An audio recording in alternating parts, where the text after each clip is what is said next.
It hit like a royal earthquake. Prince Harry just stunned the British government and sent shockwaves through Buckingham Palace. No leaks, no warning, just a statement that tore through Westminster like shrapnel. After months of silence, he broke cover and directly called out Prime Minister Starmer by name. Within minutes, the fallout spread from California to London. The royal family wasn't divided anymore. It was furious, united, and ready to fight back. The video dropped online at midnight UK time. No PR filters, no royal press office watermark. Just Harry sitting in his California study, speaking into the camera with the calm of a man who knew exactly what he was about to ignite. He accused the government of eroding the moral authority of the crown, calling Starmer's plan an attack on heritage disguised as reform. The clip exploded in seconds. By the time London woke up, it had already passed 10 million views. The BBC called it a digital detonation. Sky News ran the headline, "Prince Harry shocks the government." Social media was even faster. Harry versus Starmer, trending #1 worldwide before dawn. People weren't debating his words. They were quoting them. The spare had struck first, and Britain was watching the monarchy hit back without permission. Downing Street didn't even have time to form a response. The morning papers called it the loudest royal intervention since Diana. For a family that lives by silence, Harry's speech felt like a cannon blast through 70 years of royal restraint. Even palace insiders admitted, off record, that they hadn't been warned. And that's what made it devastating. It wasn't coordinated, it was personal. Harry had gone off script deliberately. He spoke about duty, about service, about how you can modernize a building, not a crown. Every line was crafted to sting. Every sentence landed like a headline. It was less a message to the public and more a warning to the man in number 10. And the warning was simple: stop trying to clip the monarchy's wings. Within an hour, Starmer's office released a statement calling the comments misinformed. That word was gasoline. Reporters went live outside Westminster. Commentators ripped into the phrasing. Misinformed, one said. He's a prince talking about the institution he was born into. The damage wasn't the statement itself, it was the arrogance. It made the government sound defensive, dismissive, and most of all, guilty. By mid-morning, the story had crossed the Atlantic. American outlets treated it like a sequel to The Crown. CNN described it as the moment British decorum collapsed. Fox called it a royal revolt. News anchors replayed the clip every half hour, Harry's voice steady, his tone surgical. He didn't yell, didn't insult, didn't accuse. He simply dismantled the government's credibility by existing outside its control. Inside Buckingham Palace, phones rang, non-stop. Aides whispered, corridors filled with speculation. But no official statement came, no condemnation, no denial. And that silence, that royal silence, said everything. It meant the king wasn't rushing to protect the Prime Minister. It meant the palace wasn't standing with Downing Street this time. Then came the whispers from Kensington. Prince William, usually the diplomat, was reportedly quietly supportive. That phrase alone sent reporters into overdrive. The brothers, estranged for years, suddenly seemed aligned, not personally, but ideologically. Both saw the monarchy under threat. One spoke from California, the other from quiet agreement in London. That subtle unity terrified Westminster more than any public statement could. Downing Street went into full damage control. The Prime Minister's advisors ordered press silence. Every public appearance was reviewed, every briefing rehearsed. But the panic leaked instantly. One aide told a journalist that Starmer had erupted during a closed meeting, slamming his fist on the table, furious that no one saw it coming. Witnesses described a leader who'd lost control of the narrative. Meanwhile, the headlines multiplied. The tabloids called it Starmer versus the Spare. Broadsheets ran thick pieces titled "The Crown Strikes Back." Even The Guardian, cautious as ever, led with "The royal family erupts over reforms." The framing was universal. Harry had said what everyone else was afraid to say. Political analysts called it the reversal moment. For months, Starmer's team had talked about modernising Britain's institutions. Now, the monarchy had modernised its resistance. Digital, viral, global. The irony was brutal. The very media that Labour had relied on to push reform was now broadcasting its unravelling in real time. Inside the palace, a quiet meeting reportedly took place. Senior courtiers gathered, the king informed, and still, no reprimand for Harry.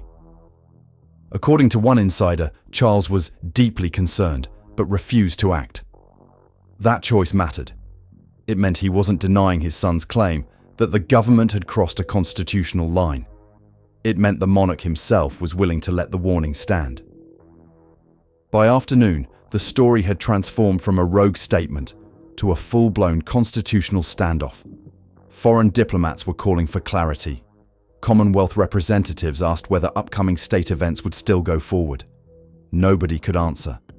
The usual coordination between the palace and government had fractured completely. Even loyal Labour MPs started whispering. "He's picked a fight we can't win," said one backbencher off record. Another admitted, "People won't side with us on this, not against the royals." The fear was palpable. They'd seen what happens when the monarchy feels disrespected. The public sentiment always turns royal blue. And then came the evening news. Split screens showed Harry's calm. Video on one side, Starmer pacing outside number 10 on the other. The contrast said everything. One looked steady, righteous, untouchable. The other looked cornered. By nightfall, the narrative was locked. This wasn't just another government PR problem. It was the moment Britain realised the monarchy could still roar, and the roar didn't come from a throne, it came from a laptop in California. Downing Street looked like a bunker under siege, phones ringing, aides whispering, ministers pacing the corridors with faces pale as paper. By dawn it was official, the government had lost control of the story. Harry's clip wasn't just viral anymore, it was political ammunition, and Labour ministers were panicking. Some begged Starmer to de-escalate, to reach out to the palace before the monarchy turned fully against him. Others demanded damage control on every network, but there was nothing left to control. By mid-morning, the leaks started. One cabinet member reportedly told colleagues, "We can't win a fight with the royals, not now, not ever." It wasn't strategy anymore, it was survival. Ministers who had spent months defending the Royal Reform Initiative were now deleting tweets, distancing themselves, pretending they'd never supported it in the first place. The same people who once said the monarchy needed accountability were now terrified of being seen as disloyal to the crown. Opposition parties smelled blood. Nigel Farage went live on GB News praising Harry's courage to speak when the establishment cowers. His approval numbers spiked overnight. Conservative MPs called it a royal reckoning, saying the monarchy had done what Parliament couldn't, reminding the country who really sets the tone. Even small parties joined in, flooding interviews with one-liners that shredded Labour's message. The government wasn't just unpopular, it was radioactive. Online, the collapse looked even worse. Hashtags "One Harry v Starmer" and "Defend the Crown" hit global trends before noon. TikTok was flooded with edits of Harry's speech spliced against clips of Starmer sweating in interviews. On Twitter, every political journalist was writing the same sentence. The Prime Minister was now fighting Britain's most trusted institution and losing. Polls landed like grenades. A Snap YouGov survey showed 61% of Britons agreed with Harry's statement that the monarchy was being undermined. Only 18% sided with the government. Worse, among Labour voters, half said Starmer had handled the monarchy disrespectfully. His personal approval rating collapsed to levels no party strategist could spin. Inside Westminster, one aide whispered what everyone already knew. "The palace doesn't have to speak again. The public already decided." Then came the second wave. Quiet, coordinated, devastating. As Starmer tried to calm the crisis, the royal family moved. Not through statements, not through press releases, but through absence. Princess Anne and Sophie, Duchess of Edinburgh, Both pulled out of a government-hosted reception at the Foreign Office. No explanation, no reschedule, just polite refusals. It looked like a coincidence. Everyone inside the palace knew it wasn't. Diplomatic channels froze instantly. Commonwealth officials postponed scheduled meetings, citing scheduling conflicts. It was a diplomatic code for protest. Embassies sent cables home describing a constitutional standoff in London. The international press framed it as a royal revolt. And the British government, the one that claimed control over every protocol and appearance, was suddenly ghosted by its own monarchy. At Buckingham Palace, silence did the talking. No leaks, no denials, no sympathetic quotes from aides, just an eerie calm. Every working royal had fallen in line, united not by emotion, but by message. The crown would not be diminished by political reform.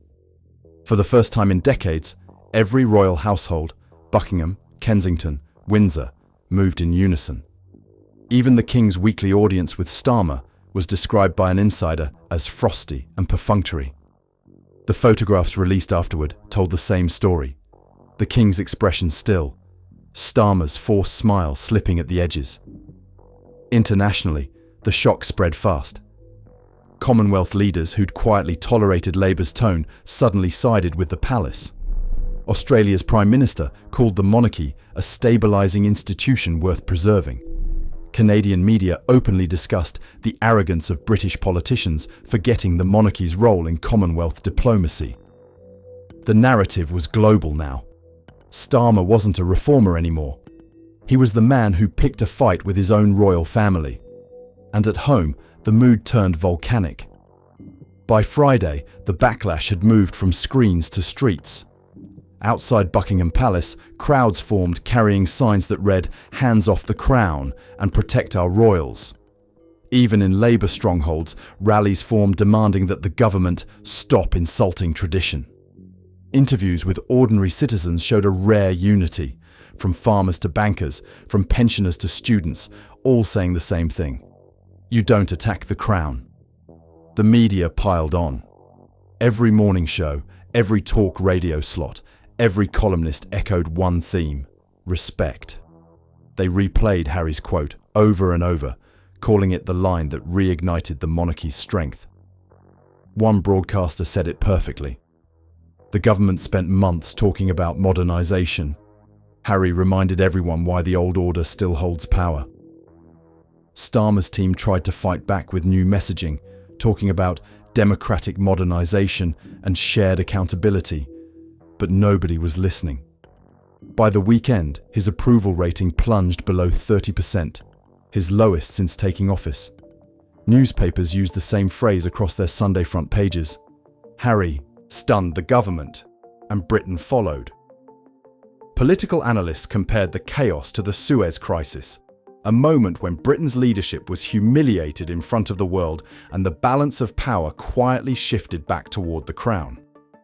Experts called it the modern Suez moment, where a single act of royal defiance reshaped public loyalty and political power overnight.